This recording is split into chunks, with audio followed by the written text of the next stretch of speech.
Hi, good afternoon, dear friends. Today we will be talking about COVID-19 and what are the COVID-19 effects on cardiovascular system.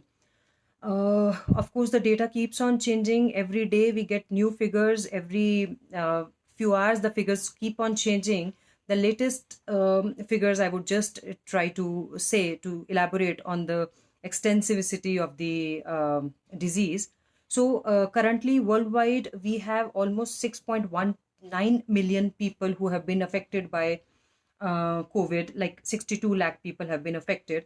The mortality rate overall had been like 6%. So there has been almost 3,76,000 deaths by this disease over a span of couple of months. So in India, we have a little better mortality rate. We have 2,08,000 people who have been affected by COVID so far, and there have been approximately 6,000 deaths. More than 1 lakh people have recovered from COVID-19. So the mortality rate has been improving all over the world, and in India, you can say it has come down from 3.3%, which was a little lower than the previous ones, has gone to 2.83%. Now, there is so much of fear associated with the disease. I mean, most of us, if we are told by someone that we could have COVID-19, at least it happens with my patient, they are in so much of defensive mode, the fear of being quarantined, the fear of being put up in a government setup, the fear of being hospitalized and away from families, difficult for for people to accept. But because of this reluctance, the government officials are also unable to help us out, and which leads to a vicious cycle of people infecting other people and people infecting their own family members. Now, grossly, if you go by international data, more than 30% of the people are asymptomatic. So you can say 30% of the people might not have any kind of symptom, but they could be a carrier of COVID-19. You know, so so basically, it implies that disease, though it's a really dreaded disease, there are people who have had it and they have remained quite asymptomatic and quite fine all these days. I mean, throughout the disease process. 50% of the people who are detected and treated have usually a mild disease. I mean, not that everyone who gets COVID is gonna end up in a ICU or end up in a on a ventilator. It's not like that. 50% of the people might have a very mild disease like flu-like symptoms, fever, breathlessness, and all that, and they might recover later on. Now, only 10 to 15% of the people get a real severe COVID-19 infection. Most of the times, most of the times, not always, elderly people are more prone to have more severe kind of disease. People who are more than 70 years of age have relatively, or people who are very young, children, have a very high mortality if they get the disease. So that's why all those norms of pregnant women not coming out, the elderly not being allowed to go out, they have been designed to basically protect the vulnerable population. But having said that, doesn't mean that we having said that, doesn't mean that young people with a good immunity are not going to have a critical disease. They also can land up in a ICU. They also can land up in a on a ventilator. So basically, when all these things come into picture, um, the proverb that prevention is better than cure applies so much during COVID infection. That's why this lockdown, this self isolation, this social distancing, that's the best way you can protect yourself. But in spite of doing all that, even if you are isolating yourself, but it's not possible that the whole family is quarantined, that the whole family is following that social distancing. There could be someone in your family who is going out to maybe just get the day-to-day stuff, or going to their job, or he could be a courier and he could infect any of the elderly population in the elderly people in the family. So I personally would say, if you have symptoms, if please don't try to hide them, because you will be basically harming yourself by depriving yourself of the utmost care and investigations you need to undergo if you are positive patient. So if you have prolonged fever, if you have flu like symptoms, if you have cold and cough, please go and report to a doctor.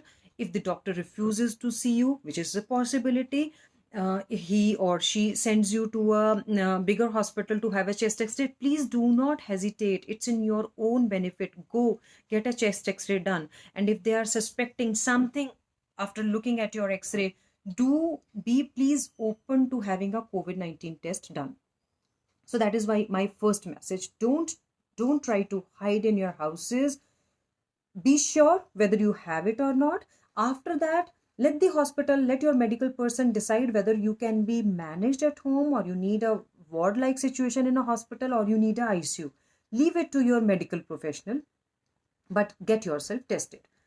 Now, another a very surprising thing which has come to our notice has been that during this COVID area, the kind of the number of myocardial infarction, the heart attack patients we were getting, they have dramatically reduced.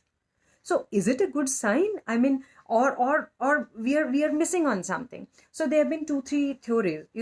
On an average, if I'm treating 2 or 3 heart attack patient in a day, or maybe 70 to 80 patients in a month, most of the doctors have seen a dramatic decline in people coming with a heart attack. So there could be two reasons behind it. One, people are underreporting. They have chest pain, they are fearing COVID, they fear going to a bigger hospital, they fear going to a hospital or clinic. So they are not even, they are not coming out and having a ECG. They are thinking they are sick otherwise. So that could be one theory. The other theory could be, because of this lockdown, because we are not driving as much as we used to do, because we are not always multitasking as we used to do, because we are having less of adrenaline drive of rushing to your office, chasing the marketing guys, chasing those goals. That kind of lifestyle is helping us to have less of heart attack, which of course we will see the definitive result and theory behind it later. But if that is the case, time has come to rethink choices in your life. There is a possibility that having this kind of lifestyle protects you against a major cardiac event. That if that is so, it's a fabulous news. That otherwise, if COVID was not there, probably we would have never ever appreciated that thing. So please, there is something positive which has come out of it. What else? Now, as I said, prevention is better than cure. So I would say, religiously, as much as possible, try to be indoors, avoid crowded places, to avoid infection, avoid going too much, because of I have lately noticed that young people who are very less likely to have cardiac illness, are reporting to me with vague symptoms of some breathlessness, सांस लेने में तकलीफ हो रहा है, अच्छा नहीं लग रहा है, अस्वस्थ लग रहा है. If you're feeling so, I'm not saying that don't go to your doctor.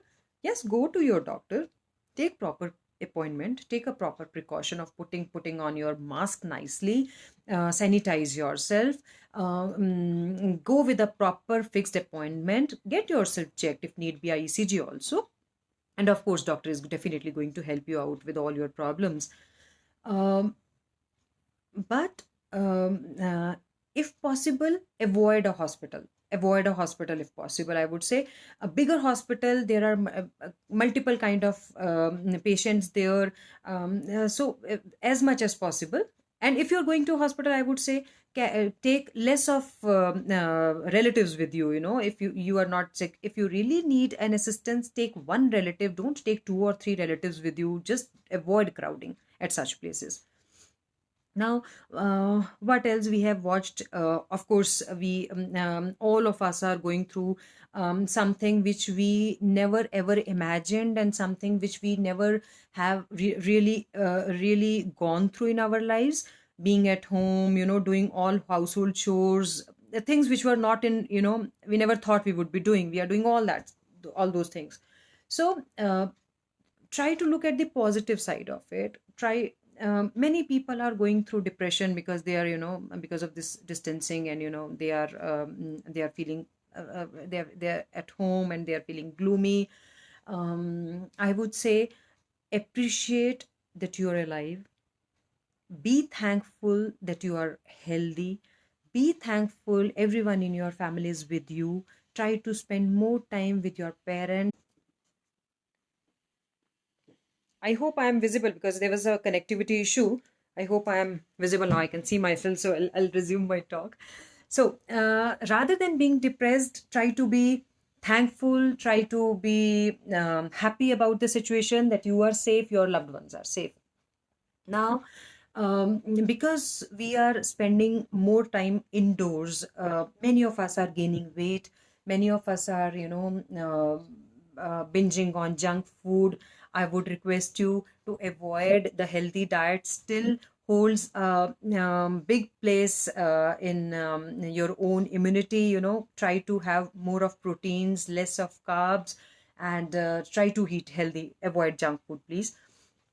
And when we come to physical inactivity, you can, though you can't, though government has allowed, now we can go out for walks probably, but if you can't go to your gym, you can't do your regular workout, I would request you to find a place. Everything is available online. You can have pilates, you can have yoga, you can have some kind of, treadmill at home. So try to be active. You take staircase, simple. If you don't have anything at home, if you have a staircase around, just go up and down for some time. It would be a very good exercise.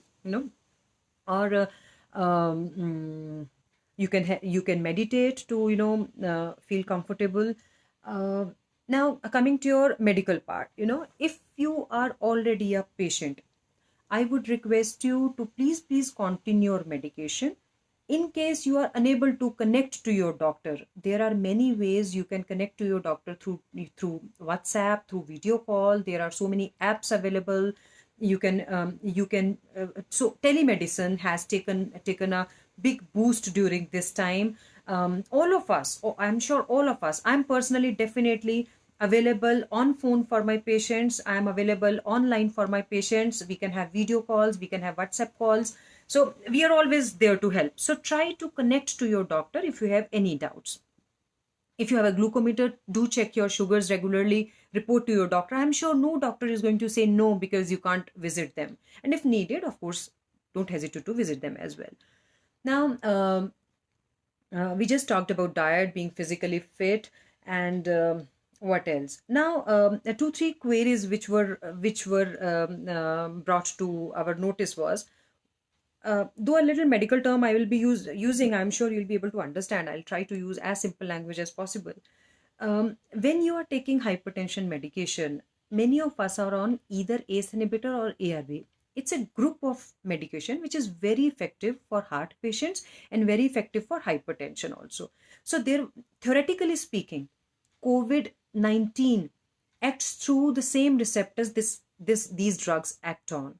Now, when you are on ACE inhibitor or ARB, because you're suppressing them, there would be more ACE receptors in your lungs. So, if you have more ACE receptors, COVID 19 will have more receptors to act on and, affect your lungs. So, theoretically speaking, it makes sense. If you're in ACE inhibitor, you could be more prone to have fulminant kind of COVID disease. So, I would say, um, uh, if you are not on medication and if your doctor is starting you on any medication, we don't start you on ACE inhibitor during this COVID. But if you are already on that, please don't stop them on your own. Speak to your doctor, consult them. If he or she wants to change it, fine. If he doesn't or she doesn't want to change, you can stick on the same. There have been some guidelines published by European Society of Cardiology after this conflict that we can continue ACE inhibitor or ARB, because so far No study or there's not discrete proof that being on ACE inhibitor makes you more susceptible to COVID infection. So please stick to your medication. All the patients who had been on regular cardiac drugs after a MI or after a procedure, after a bypass, and if you are unable to visit your doctor, please don't stop your medication. Continue with your drugs, and of course, you can, whenever possible, you can get in touch with your doctor. Now, coming to a couple of things as a medical, if at all any medical person is listening to that, and if I can help out in this thing, I'll just add a few things. Now, regularly, what we are doing is when a patient comes to us, of course, I being cardiologist, most of the patients with chest pain would be admitted under us. So it's a protocol in our hospital to do a chest X-ray first. If chest X-ray is clear and it's not suspecting, we are not suspecting COVID-19, we would still send COVID-19 sample. The report might come day after. We can take due precaution in the meantime. We do with COVID-19, we do certain inflammatory markers, which are increased during COVID. What are these markers? Like CRP, this is C-reactive protein. These markers can be BNP. These markers can be TROP-I. Now, all the studies done so far, there have been two studies published in JAMA, and both have been conducted in China, that if a patient is already a cardiac patient and he gets he gets a COVID infection, but his TROP-I, the troponins are not elevated, the mortality is approximately 30%. So all the cardiac patients are more prone as compared to their non-cardiac counterparts to have high risk during when they get this infection. If the person is a cardiac patient and he is troponin positive, unka trop positive aata hai, they have 70% mortality. So you can see a cardiac patient, no trop elevation, 30%.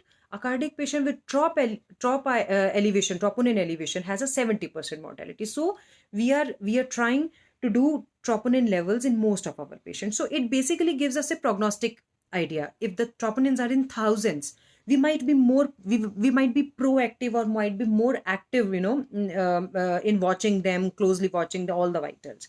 Now, coming to 2D echocardiography. Now, 2D echocardiography is a very routine investigation. You know that it's like ultrasound of the heart. So what we look for nowadays in a COVID patient, if he or she is a COVID positive patient, whether there is a right side chamber enlargement or a left sided chamber enlargement. If there is a right sided chamber enlargement, it shows patient could be having venous thrombosis, which is a common presentation of COVID nowadays, and the clot has probably migrated to lungs, putting a strain on the right side of the heart. So in that scenario, we start giving them antithrombotic or blood thinners, because COVID has a lot of thrombotic property. So we start them on blood thinners. Now, if the left-sided chambers are enlarged, it's the most likely cause is myocarditis. That means either the virus directly has inflicted injury on the left-sided ventricle, or because of all the cytokines and inflammatory markers released in the body, the heart is unable to cope up with it and it's giving way. So the treatment comes like heart failure treatment. Now, there has been another theory that people are getting more clotting, more heart attacks because of COVID. The theory behind it is that, of course, when there is so much of going on in your heart, it puts direct pressure or stress on your heart. That could be one. Second, the virus itself inflames the muscle, leading to myocarditis. Third, all these cytokines which are released, and if you have in your blood vessels, if you already have a plaque, the because of inflammation, the cytokines rupture that plaque. वो inflammation की वजह से rupture हो जाता है. And this is how a heart attack happens. If that ruptures, a patient can have a myocardial infarction. So these are a couple of theories behind what we are following in our hospitals. A little about ventilators. Now, if the patient is COVID-19 positive, he or she is in ICU and starts showing symptoms of respiratory depression or respiratory problems, we try to put them in a prone position rather than supine. Supine is जब हम सीधा लेटते हैं with our head up. So prone is with our head down. It helps our bases of the lungs to contribute more towards ventilation.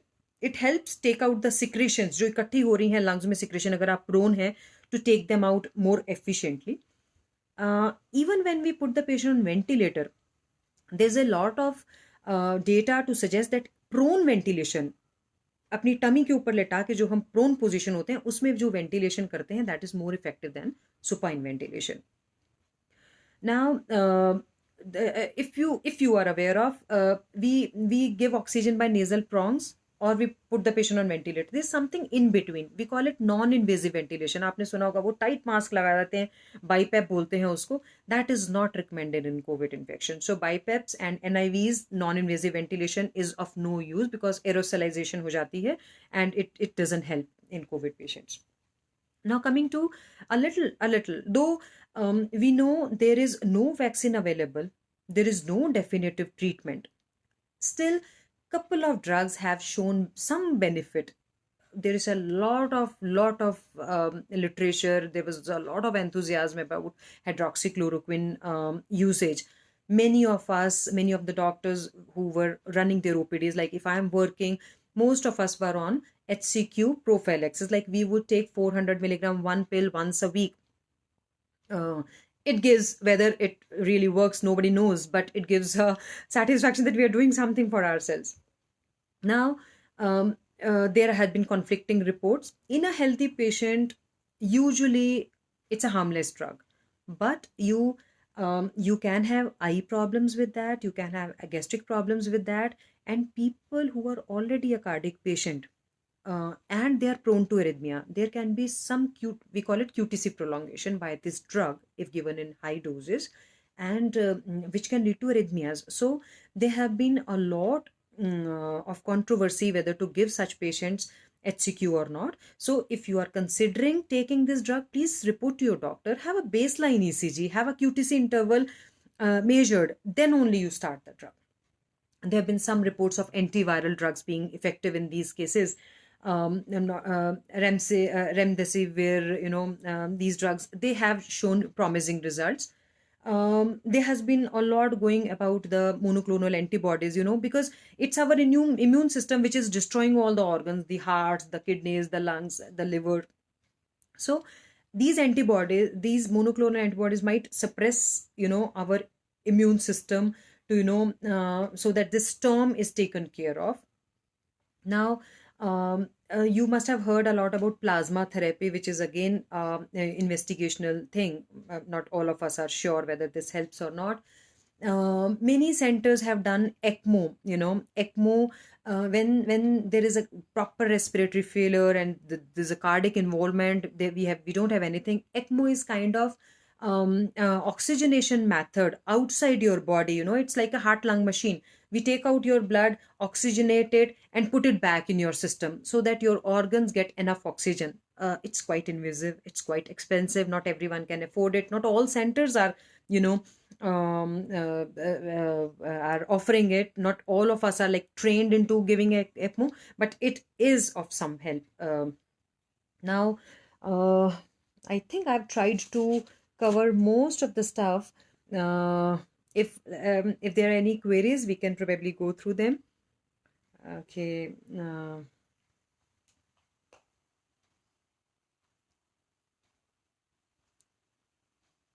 Okay, Abhay asks, how about telmisartan uses? Abhay, European guidelines say if you're already on telmisartan, you can continue your ARBs because ऐसा कोई भी enough data नहीं है to say we should stop it. But if you already are not on telmisartan, I would be little skeptical to start you on this drug to begin with, But theoretically speaking, it could make us more prone to, all ARBs could make us more prone to COVID infection, but practically there has not been enough data. So if you are already on telmisartan, you can continue it. So patient Asif asks, so patients taking ACE inhibitor, what will they do? Asif, as of now, all the guidelines say if you are already on ACE inhibitors, please continue that. And of course, take precaution to prevent COVID. We all know that. Is there any relation with head tingling? Okay, so Asif again asks, kindly give exercise and diet for young diabetic and hypertensive patients. Asif, the literature, the internet is full of this information, but if you're a diabetic, avoid sweets. Don't take too much of carbohydrates in your diet. Have more of proteins. Try to keep your sugars under check. And if you're hypertensive, there has to be little salt restriction. We Indians ingest a lot of salt, believe me, all of us. If you're a hypertensive, the recommended dose of sodium is 2300 milliclants, but you can, if possible, go back to like 1500 or so a little bit of salt restriction, since many of us, like 51% of us, are salt sensitive people. So a little salt restriction for hypertension. Keep your sugars under check in diabetic people. Diet wise, avoid junk food, avoid high calorie food, avoid processed food. Have more of vegetables, have more of fruits in your diet, and of course exercise well. Kuldeep asks about diet, and we have already talked about diet and exercise. Kuldeep, exercise, I'll repeat again, though I try to cover it in my. We are so stuck with our gadgets, all these blue light of phones, and they are not good for your eyes. Neither is our television light constantly. So try to, if you have a garden or you have a yard, go out, spend some time in natural, breathe well, breathe in a good weather. The weather is fortunately very good for the last 2 days. And try to run wherever, whichever place you can. Try to walk, try to do yoga, try to do pilates, try to do, you can have weight training. You can just have, for me, like 3 kg weight in each hand, I can do them. I mean, boys who are used to doing weights, they can continue their weights at home also. So Abhay asks, how about arsenic homeopathic drug? Abhay, I personally have no experience with this therapy. I don't think there is enough data for this therapy. 1 or 2 of my patients have taken it, and they have really been, very uncomfortable after taking. I mean, one of my dear family, the parents being my patient, they took it and they were very uncomfortable after taking it. So I would strongly recommend against it, till, because there is not enough data for this arsenic usage. No, Abhay, I wouldn't want you to have it. Okay. So I think we have tried to cover up most of the stuff. Take home message. See, I tell my family members also the same message. Believe maybe newspapers. Maybe you can listen to news for 1 hour, but don't continue to, circulate messages on WhatsApp about the benefits, about this trial, about that trial. Reading too much about corona or listening, you should be well informed. You should be knowing the data. You should be cautious about your own health, but continuously talking about that illness is not helpful. It just puts you under too much stress. So 1 hour of news, 1 hour of internet should be enough for a day. Don't continuously try to be in front of television, and don't try to be continuously on WhatsApp. Don't believe everything but comes across on WhatsApp. Don't believe that China had made it. All those ridiculous theories, unless we have a discrete proof, I think we should not believe all these things. Believe your doctors, believe respected news channels, believe the papers, but don't believe or trust any random news coming on WhatsApp. WhatsApp is not a very good medium for all this scientific talk. With that, I think I'll conclude my talk. Thank you so much. There was a lot of technical glitch to begin with. The Wi-Fi being weak, I'm sure I was audible. I'm sure I was visible as well. Apologies if I have troubled you with that. So good day to you guys. Enjoy the good weather and be safe. Be at home. Take all the precaution. Wear mask. Wash your hands. Keep a sanitizer with you all the time. Avoid outdoor activities too much unless it's really required. Do not believe fake news. Try to be healthy, have supplements, and a very fabulous life ahead. Bye-bye.